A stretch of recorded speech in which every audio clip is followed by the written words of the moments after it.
આપણને ખબર છે c is equal to f lambda. c એટલે શૂન્યાવકાશમાં પ્રકાશનો વેગ, એફ આવૃત્તિ અને લેમડા તરંગ લંબાઈ.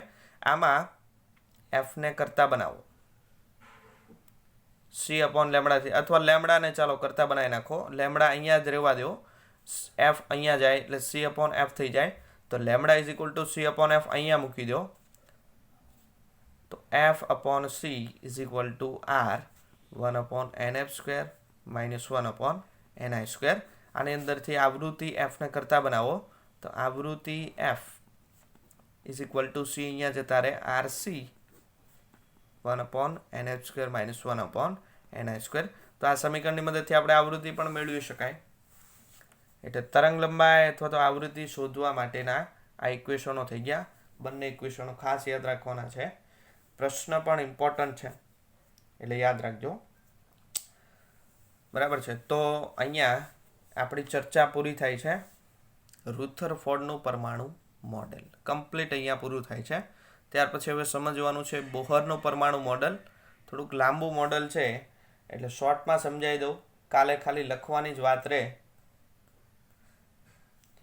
રુથરફોર્ડનું પરમાણુ મોડેલ આખું સમજી લીધું. બોહરનું પરમાણુ મોડેલ સમજાવો.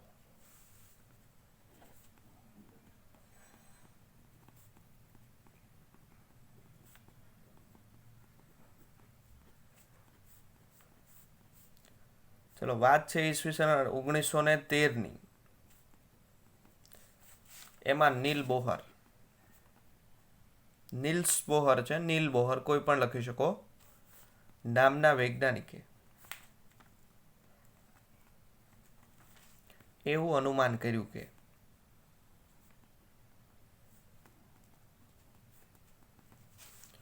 ચાલો નીલ બોહરની આપણે વાર્તા શરૂઆત કરવાની છે. નીલ બોહરે શું વાત કરી? તો નીલ બોહર જે છે એણે પરમાણુનું ફાઇનલ મોડેલ આપ્યું. જો કે એ પણ થોડુંક સુધારાવાળું હતું અને છેલ્લે શ્રોડિંજર આવ્યો હતો. પણ અત્યારે આપણે જનરલી ફિઝિક્સની અંદર નીલ બોહરને પરમાણુ જે છે એ ફાઇનલાઇઝ કરવામાં માનીએ છીએ. અને નીલ બોહર છેલ્લો વૈજ્ઞાનિક હતો કે જેણે પરમાણુનું એકદમ સ્પષ્ટ મોડેલ આપ્યું. ચાલો, એણે 3 પૂર્વધારણાઓ કીધી, 3 શરતો કીધી કે પરમાણુ જે છે એ 3 શરતો પર કામ કરે છે. પહેલી શરત ધ્યાનથી સાંભળજો. એની પહેલી પૂર્વધારણા અથવા તો પહેલો અધિતર્ક કે એણે પહેલા 3 મુદ્દા જણાવ્યા. પહેલો અધિતર્ક કે પરમાણુમાં ઇલેક્ટ્રોન એ અમુક સ્થાયી કક્ષામાં જ ભ્રમણ કરે અને એ કક્ષામાં ભ્રમણ દરમિયાન ઉર્જાનું ક્યારેય ઉત્સર્જન કરતો નથી. સમજો, ન્યુક્લિયસ છે, એની આસપાસ ઘણી બધી કક્ષાઓ હોય, તો આ કક્ષાઓ જે છે ને એ સ્થાયી હોય, સ્થિર હોય. સ્થિર મતલબ કયા સેન્સમાં સ્થિર લેવાની? કે ઉર્જાનું ઉત્સર્જન ન કરે એ પ્રકારની કક્ષાઓ.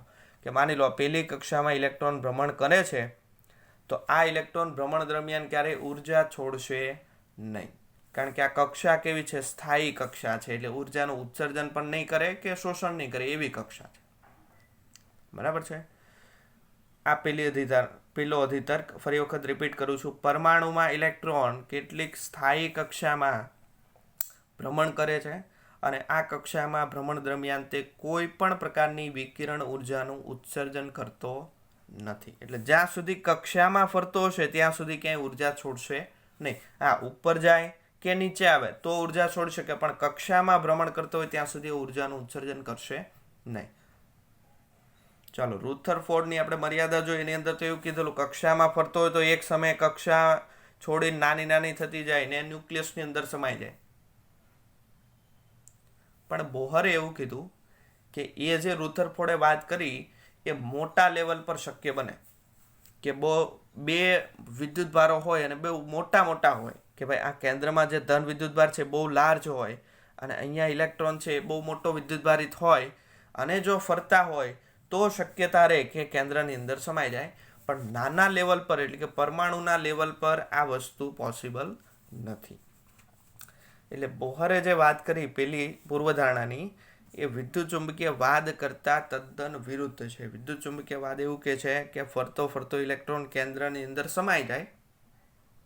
પણ બોહરે કીધું કે એ માત્ર મોટા લેવલ પર કામ થશે, મોટા માપક્રમ પર એ વાત સાચી ગણાય, નાના માપક્રમ પર એ વાત ખોટી ગણાશે. બરાબર છે. એટલે પરમાણુ જે છે અમુક ચોક્કસ સ્થાયી અવસ્થામાં જ હોય, ગમે એ અવસ્થામાં પરમાણુ હોઈ શકે નહીં. અને દરેક શક્ય અવસ્થા જે છે એની કંઈક ચોક્કસ ઉર્જા હોય. આપણે કહીએ ને દરેક કક્ષાની કંઈક ચોક્કસ ઉર્જા હોય, એવી રીતે પરમાણુ જે છે એની પણ અમુક અવસ્થાઓ હોય ને અવસ્થાઓની દરેકની ઉર્જા હોય. અને આ અવસ્થા જે છે એને પરમાણુની સ્થાયી અવસ્થા કહેવાય. આ પેલી પૂર્વધારણા. બીજું, ન્યુક્લિયસની આસપાસ ઇલેક્ટ્રોન ભ્રમણ કરે છે અલગ અલગ કક્ષાઓમાં, પેલી, બીજી, ત્રીજી, ચોથી. તો એ દરેક કક્ષાઓમાં ભ્રમણ કરી ન શકે, માત્ર એવી જ કક્ષામાં ભ્રમણ કરશે કે જેમાં એનું કોણીય વેગમાન એટલે કે L એ h/2π પૂર્ણ ગુણાંક જેટલું હોય છે. ફરીવાર, ઇલેક્ટ્રોન ન્યુક્લિયસની આસપાસ કોઈ પણ કક્ષામાં ભ્રમણ કરી શકે નહીં, માત્ર એવી જ કક્ષામાં ભ્રમણ કરશે કે જેની અંદર એનું કોણીય વેગમાન L h/2π પૂર્ણ ગુણાંક જેટલું હોય છે. પૂર્ણ ગુણાંક એટલે આગળ n વડે ગુણી દો, જ્યાં n એટલે સંખ્યા 1, 2, 3 અપ ટુ ઇન્ફિનિટી, પૂર્ણાંક સંખ્યા. h/2π ને આપણે પૂર્ણાંક સંખ્યા વડે ગુણીએ એટલું જ L નું મૂલ્ય હોઈ શકે. એટલે જો n બરાબર 1 લ્યો તો L કેટલા હોઈ શકે? h/2π હોઈ શકે. n બરાબર 2 લ્યો તો 2h/2π હોઈ શકે. n બરાબર 3 લ્યો તો 3h/2π હોઈ શકે. આવા જ કોણીય વેગમાન ઇલેક્ટ્રોનના હોઈ શકે. આના કરતાં અલગ કોઈ પણ વેગમાન હોઈ શકે નહીં. ક્લિયર? ચાલો, આની અંદર h આવ્યો. h એટલે શું છે? h ને કહીશું આપણે પ્લાન્કનો અચળાંક. પ્લાન્ક નામના વૈજ્ઞાનિકે અચળાંકની વેલ્યુ મેળવી હતી અને વેલ્યુ યાદ રાખવાનું 6.625 ગુણ્યા 10⁻34 જૂલ ઇન્ટુ સેકન્ડ. એકમ સહિત યાદ રાખવાની કોઈ પણ વસ્તુ. 6.625 10⁻34 જૂલ ઇન્ટુ સેકન્ડ, પ્લાન્કનો અચળાંક. 2π તો જાણીએ છીએ. n સંખ્યા છે, પણ હકીકત n છે કક્ષાનો નંબર. હું તમને એમ કહું, પહેલી કક્ષામાં ઇલેક્ટ્રોન ફરે છે તો એનું કોણીય વેગમાન કેટલું હોય? હંમેશા h/2π જ હોય. બીજી કક્ષામાં ફરે છે h/2h/2π, ત્રીજીમાં ફરે છે 3h/2π. એવી રીતે ઇલેક્ટ્રોન માત્ર એવી જ કક્ષામાં ભ્રમણ કરી શકે જેમાં એનું કોણીય વેગમાન કેટલું હોય? h/2π પૂર્ણ ગુણાંક જેટલું હોય છે. પહેલું ચેપ્ટર યાદ કરો. પહેલા ચેપ્ટરમાં એક વિદ્યુતભારનું ક્વોન્ટમીકરણનો સિદ્ધાંત આવી ગયો, Q = N. એની અંદર શું કહેતા હતા કે કુદરતમાં મળતો કોઈ પણ વિદ્યુતભાર એ મૂળભૂત વિદ્યુતભારના પૂર્ણ ગુણાંક જેટલો હોય છે. એટલે E ને આપણે n વડે ગુણીએ ને એટલો જ હોય. અને એ જે નામ હતું એને આપણે કીધું હતું વિદ્યુતભારનું ક્વોન્ટમીકરણ થાય છે. તો એવી જ રીતે અહીંયા પણ એવું થાય, h/2π ને n વડે ગુણો તો જ L મળે. તો કોણીય વેગમાન એનું ક્વોન્ટમીકરણ થાય છે, એવું કહી શકાય. બરાબર? ક્વોન્ટમીકરણનો મતલબ શું થાય કે કોઈ નિશ્ચિત સંખ્યા લઈ લો, h/2π છે, એને આપણે 1, 2, 3, 4, 5 વડે ગુણો તો નવી રાશિ મળે. એને કહેવાય રાશિનું ક્વોન્ટમીકરણ.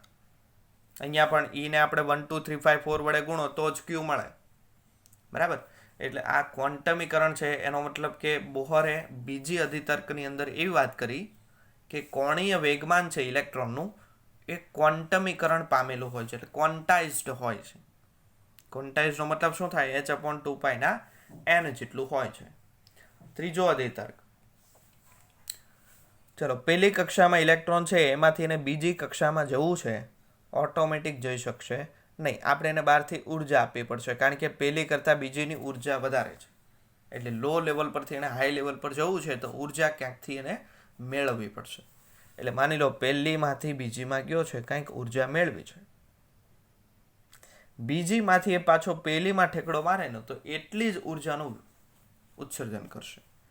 કોના સ્વરૂપે ઉત્સર્જન કરશે? વિકિરણ સ્વરૂપે. બરાબર છે? અને અહીંયા વિકિરણ કરતાં પણ એને એક સ્પષ્ટ શબ્દ વાપર્યો, ફોટોન. ફોટોનનું ઉત્સર્જન કરશે. ફોટોન એટલે શું છે? ફોટોન એટલે સિમ્પલ ભાષામાં કે ઉર્જાનું પેકેટ. જે રીતે પાર્લેજી બિસ્કિટનું પેકેટમાં પાર્લેજી બિસ્કિટ આવે, એ રીતે ફોટોન જે છે એક પ્રકારનું ઉર્જાનું પેકેટ છે. એની અંદર ઘણી બધી ઉર્જાઓ આવે. એટલે જ્યારે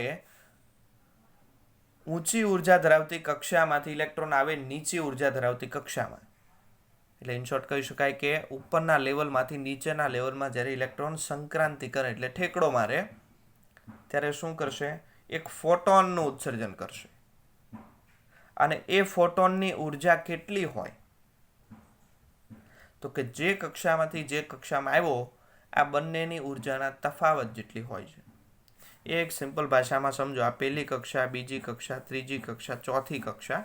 તો પહેલી કક્ષાની ઉર્જા ફોર એક્ઝામ્પલ લઈ લો 5 જૂલ છે, બીજી કક્ષાની 15 જૂલ, ત્રીજી કક્ષાની 22 જૂલ, ચોથાની 30 જૂલ. બરાબર? રેન્ડમ કોઈ પણ આંકડા લીધા છે. તો હું તમને એમ કહું ઇલેક્ટ્રોન 3 નંબરની કક્ષામાંથી ઠેકડો મારે છે 1 નંબરની કક્ષામાં, તો અહીંથી એક વિકિરણનું ઉત્સર્જન થાય. વિકિરણની ઉર્જા કેટલી હોય? વિકિરણને એણે નામ આપ્યું છે ફોટોન. બરાબર?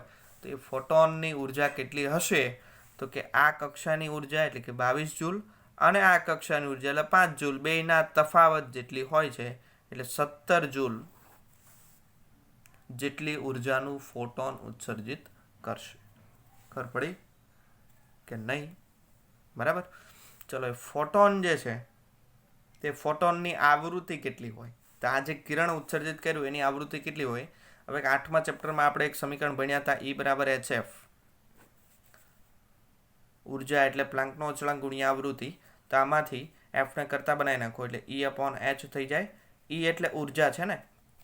હજુ જો ફોટોનની ઉર્જા 17 જૂલ ક્યાંથી આવી? તો કે આ માઇનસ આ પરથી આવી. તો આપણે એવું લખી શકાય E initial minus E final upon h. EI મતલબ કે શરૂઆતમાં જે કક્ષામાં હતો એની ઉર્જા, શરૂઆતમાં 3 નંબરના કક્ષામાં હતો એટલે 22 જૂલ આવશે, અને માઇનસ EF એટલે ફાઇનલ જે કક્ષામાં ગયો એની ઉર્જા 5 જૂલ. એટલે બસ 22 - 5 એ જ આપણી કુલ ઉર્જા મળી ગઈ, E 17 અપોન h. ખબર પડી? તો આ 3 અધિતર્ક થઈ ગયા બોહરના. 3 અધિતર્ક એ કમ્પ્લીટ લખવાના છે, પણ કુમારમાંથી લખવાના છે, કારણ કે આપણે જે બેઠા બોલ્યા એવા જ કુમારની અંદર આપેલા છે. એકદમ ઇઝી છે. ફરી વખત યાદ કરાવી દઉં. 3 અધિતર્ક. પહેલો અધિતર્ક એવું કીધું કે પરમાણુમાં ઇલેક્ટ્રોન અમુક સ્થાયી કક્ષામાં જ ભ્રમણ કરી શકે અને એ ભ્રમણ દરમિયાન કોઈ પણ પ્રકારના વિકિરણનું ઉત્સર્જન કરતો નથી. બરાબર? અને દરેક પરમાણુમાં કેટલીક ચોક્કસ પ્રકારની સ્થાયી અવસ્થાઓ હોય અને એની ઉર્જા પણ ચોક્કસ હોય, જેને પરમાણુની સ્થાયી અવસ્થા કહેવાય. બીજો અધિતર્ક, ન્યુક્લિયસની આસપાસ ઇલેક્ટ્રોન ફરે છે તે માત્ર એવી જ કક્ષાઓમાં ભ્રમણ કરે કે જેમાં એનું કોણીય વેગમાન h/2πના પૂર્ણ ગુણાંક જેટલું હોય છે. એટલે L = nh/2π. હવે L કોણીય વેગમાન છે એનું એક ઇક્વેશન તમે ચાક ગતિ ચેપ્ટરની અંદર ભણી ગયા, mvr દળ, વેગ, અંતર. તો આ 3 ઇક્વેશન એક જ છે, L nh/2π mvr. એટલે કોણીય વેગમાનનું ક્વોન્ટમીકરણ થયેલું હોય છે. ત્રીજો અધિતર્ક કે જ્યારે ઇલેક્ટ્રોન ઊંચી ઉર્જા ધરાવતી કક્ષામાંથી નીચી ઉર્જા ધરાવતી કક્ષામાં સંક્રાંતિ કરે ત્યારે બંને કક્ષાની ઉર્જાનો તફાવત જેટલી ઉર્જાનું વિકિરણ ઉત્સર્જિત કરે છે. અને એ વિકિરણને એને શું નામ આપ્યું? ફોટોન ઉત્સર્જિત કરે છે. બરાબર? અને એને નાની અમથી એક સાબિતી છે, એ સાબિતી યાદ રાખવાની છે. તો 3 અધિતર્ક ઇમ્પોર્ટન્ટ છે. બોહરનું પરમાણુ મોડલ અહીંયા આપણે પૂરું થાય છે. એટલે બોહર જે વાત કરી એ આપણે લખવાની શેમાંથી છે? કુમારમાંથી લખવી.